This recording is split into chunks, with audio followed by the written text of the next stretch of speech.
Lord, come. Take up your holy throne.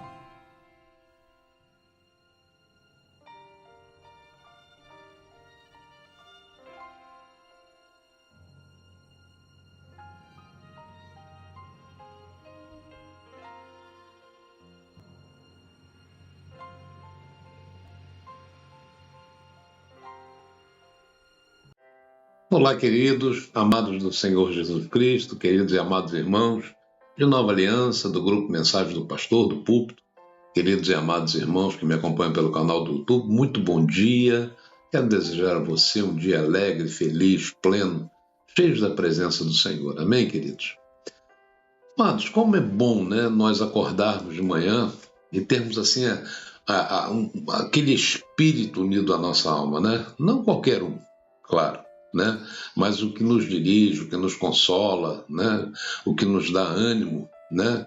Nos motivando, nos dando tudo que precisamos para viver no dia pleno, não é verdade?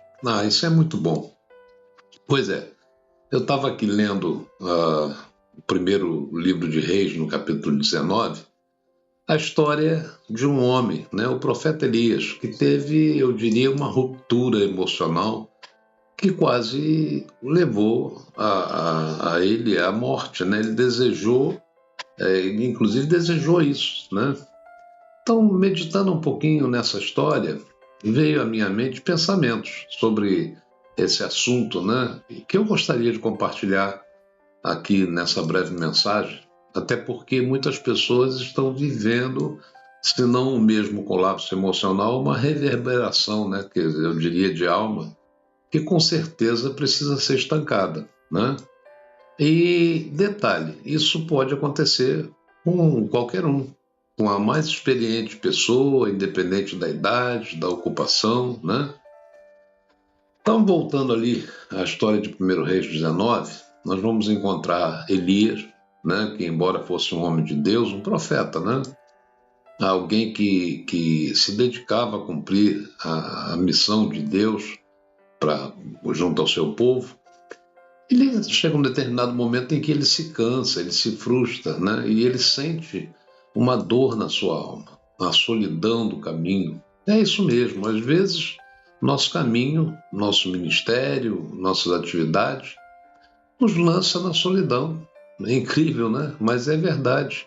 Então, assim como Elias, diariamente nós nos deparamos, né, com pessoas e podemos até nos reconhecer, né, nesta mesma condição, lidando constantemente com a angústia, com a ausência de força, de desânimo, né, para lidar com as frustrações, com as lutas, com os enfrentamentos que surgem na nossa vida diariamente, até porque Jesus disse que no mundo nós teríamos aflições, né, mas que nós deveríamos ter bom ânimo porque ele venceu o mundo, né?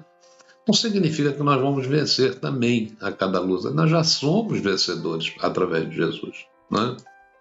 Então, por outro lado, está cada vez mais escassa a disponibilidade também de ouvidos para escutar as dores pessoais e íntimas das pessoas.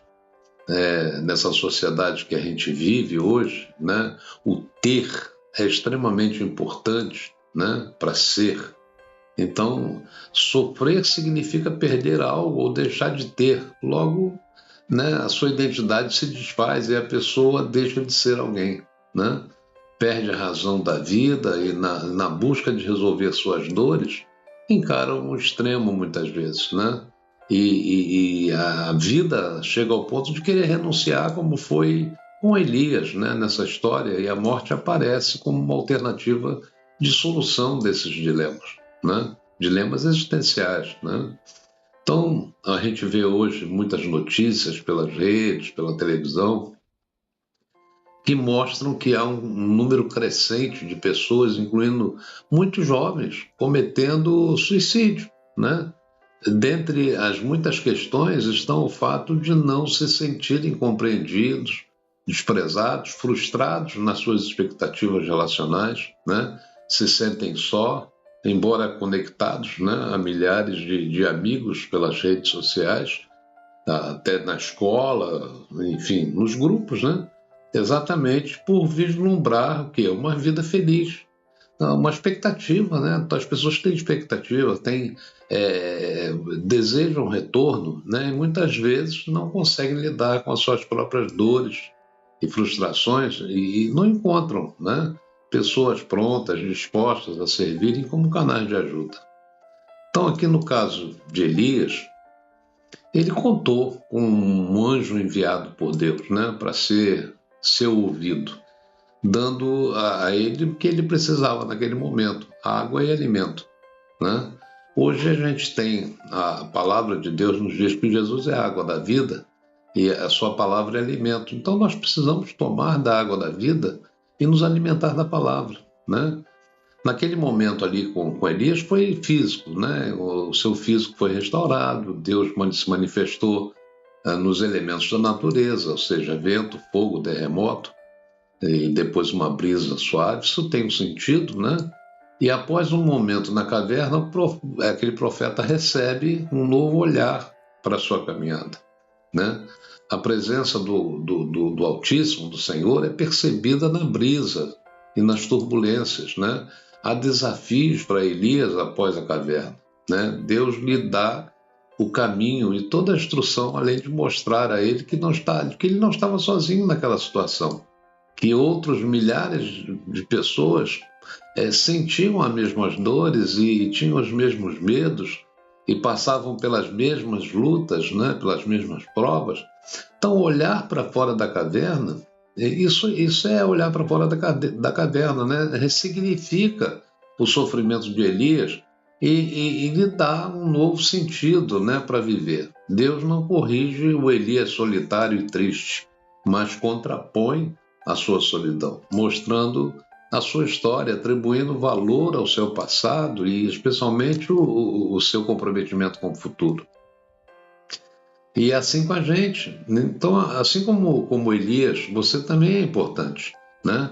Há muito mais a realizar e existem pessoas que estão como você, talvez buscando um novo significado para a vida, né? E nesse caminho, eu quero dizer para você que você não está sozinho, né? Então, você que me ouve, você que pode estar convulsionando a sua alma com este dispositivo maligno da autocomiseração, do autoabandono, olha, saia da caverna, né? Acima de tudo, saiba que Deus está contigo, né? E o seu amor é imenso. A palavra de Deus nos diz que Ele não nos esquece, Ele nos tem escrito na palma das suas mãos. Então, vamos lá, né? Depois do vento forte, sempre há uma brisa suave. O que a caverna simboliza, né? Pode significar uma fuga religiosa. Tem gente que vem à igreja não por causa de Jesus, mas para se esconder por trás de uma religiosidade, de uma máscara, né? E, além disso, que pelo fato em si, né, o que isso oferece, né, surge também um terreno propício, né, que é a brotar sentimentos de derrota, de abandono, de falta de estima, né, surge mania de perseguição, tudo por quê? Porque, na verdade, é um subterfúgio, né, como se fosse um remédio paliativo, né? Então, as pessoas, de um modo geral, são sombras, veem sombras, né, inimigas e perigo que ameaçam tudo, né? São pessoas extremamente sensíveis a qualquer tipo de relacionamento, a qualquer tipo de interação. Aí começa a autopiedade, né? Elias se sentia um coitado, perseguido, decepcionado, e por isso foi para a caverna, né? Então, olha, Deus não nos planejou para a depressão, para o desânimo, né? O texto diz ali entrou numa caverna onde passou a noite e eis que lhe veio a palavra do Senhor. Ele disse: que fazes aqui, Elias? Deus vai sempre perguntar para a gente, né? Por que nós estamos aqui assim? Por que caiu o nosso semblante? Então, queridos, o que essa história registrada aqui em 1 Reis 19 nos ensina? Primeiro, que Deus não deseja que nós fiquemos em cavernas, né? E manda que nós saiamos, né? O texto diz: disse-lhe Deus, sai e põe-te neste monte perante o Senhor.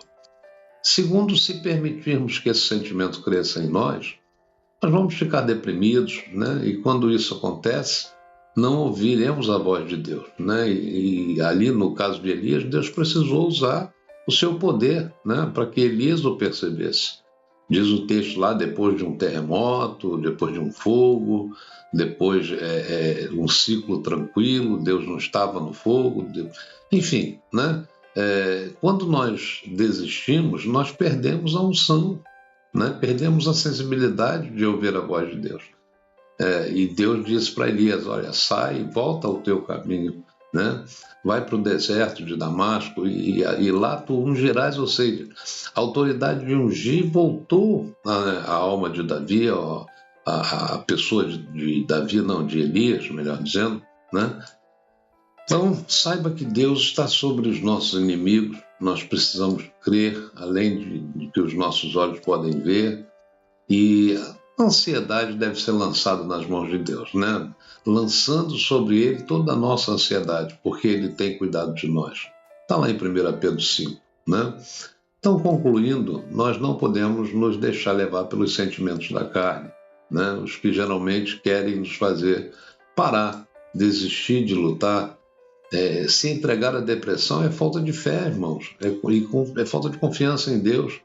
E Elias se deixou levar pela autopiedade ou pela autocomiseração, né? E por isso ele fugiu para a caverna e Deus disse, venha para fora. Isto é, né? O que Deus estava dizendo? Saia da caverna. E hoje Deus também está dizendo, talvez ao teu coração, saia da caverna, né? Tem coisas grandes, né? Come pão e bebe água, ou seja, se alimente da palavra de Deus e beba da água da fonte da água da vida, né? Que é Jesus Cristo. E grandes coisas Deus tem para a tua vida. Amém, queridos? Olha, eu desejo a você que você possa mudar, né, rapidamente, através dessa palavra, o seu status quo, né, a sua alma. Né? Alegre-se no Senhor. Amém? Um beijo no teu coração. Compartilhe essa mensagem com alguém. Inscreva-se nesse canal. Dá um like, né? Isso é importante. Até a próxima, queridos. Em nome do Senhor Jesus.